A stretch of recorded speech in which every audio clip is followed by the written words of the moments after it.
How many of you would say that you're non-confrontational?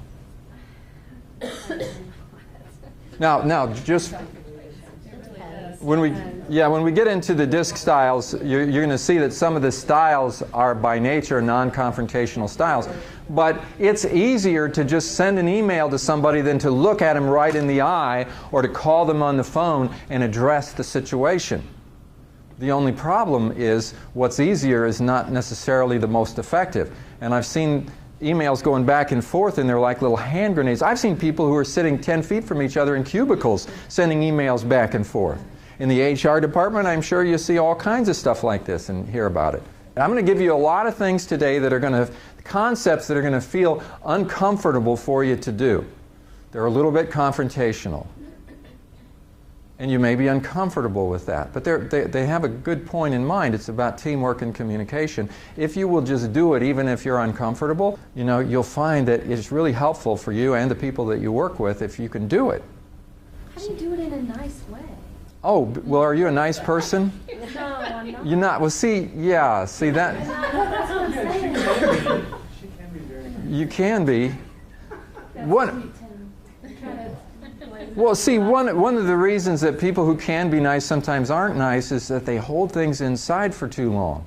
In other words, that this person keeps doing this thing and you resent them for it, and it builds up and it builds up, and when you finally tell them about it, it's so emotionally charged that it comes out not nice. Not nice. So having short accounts in which you got to have an alarm clock that goes off in your head. The term I use is dissonance. When the dissonance starts happening in your head, do not live with dissonance. It's not your friend. Well, the problem though is, and this may be the case for many people here, my job is to just take it. My job is to just take what comes and deal with it. So you think that's your job? Maybe. I thought, yeah. Yeah, well, it's a two-way street. I mean, you do need to negotiate on the things that come your way. Now, when I say negotiate, look at it in broad terms. Right. Let's call it clarify. Let's call it clarify. What's that? Sensitive one. I'm like, you're going to make me cry. I don't want you to hate your job.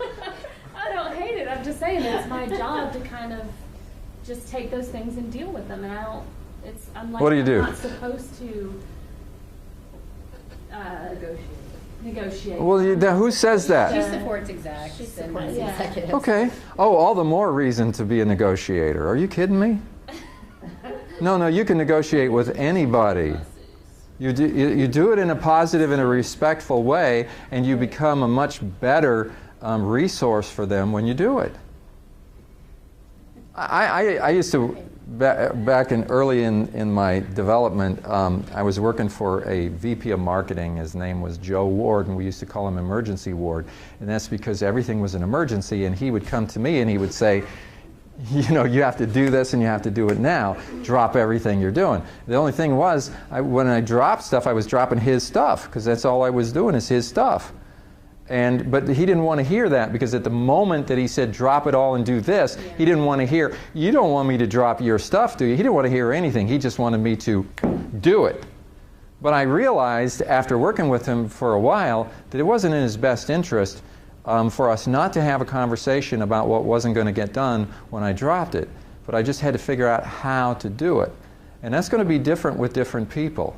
And also, he would come to me, like on one occasion he came to me and he said, pack your bags, you're going to New York today.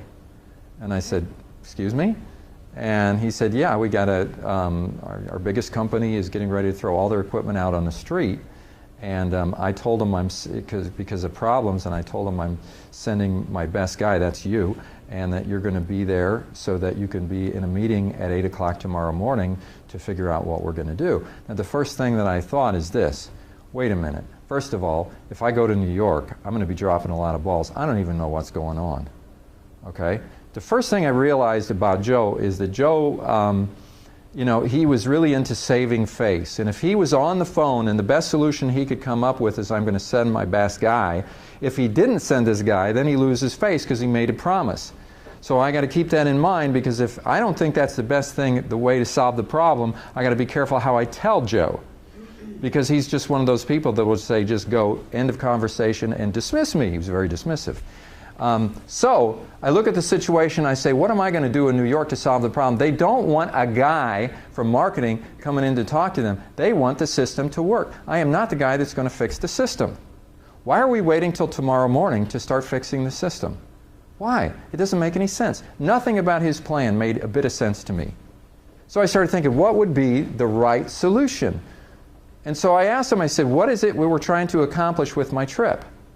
And he said, keep them from throwing the system out. What's wrong? He told me what the problem was. Okay, and I start thinking, and I'm thinking of engineers that I know that could solve this problem. And I'm saying, well, it seems to me that we need to dispatch 6 guys today, and they need to be on a plane, and they need to be fixing it. How about this, Joe? If I can call the customer right now, as soon as we finish this conversation, and get the right people on the phone, and brainstorm in terms of how we can solve the problem, gather some more information about the problem, and assure them that we're going to have the guys on the plane today. Doesn't it make sense that I can accomplish more here than there? Because as soon as I get off the phone from them, I can walk over into the engineering department, grab these guys, face to face, make sure they got the stuff, get them on the plane, and coordinate everything from here. And I said, the only issue is, will the customer feel like that's a good solution? How about this? If I call the customer and the customer thinks it's a good solution, better than the solution of me waiting till tomorrow to have a meeting at 8 o'clock, can we do it? He said, sure. And we did it. 20 minutes of negotiation can save you 20 hours of unnecessary work. What I'm saying to you is that not always, but sometimes you're smarter than they are about the thing that they want to have done. About the thing that they want to have done. You have some ideas, and your contribution of your ideas, working together with them, can come up with maybe a better solution. Sometimes you feel like it's not my place to talk to this person about it and to negotiate maybe a different way of approaching it, because they don't want to hear that. They're in a hurry and they don't want to hear that. But the thing is, it's in their best interest to have the conversation. And there may be something in you that just from habit or so forth that causes you to feel like you're doing a better job by saying nothing and just doing whatever it is that they tell you to do and taking this on, which causes you to not be as happy in your job. And the thing is, you're much more talented than what you're doing. And the thing that's keeping you that way is constantly just taking whatever comes and receiving it that way. You have value to add in the process that's not being added because you feel like it's not your place, but ultimately you'll have less and less job satisfaction, and they will get less out of you in terms of benefit of having you here than if you start to work with this a little bit. Does that make sense? It's a breakthrough moment. It's a breakthrough moment.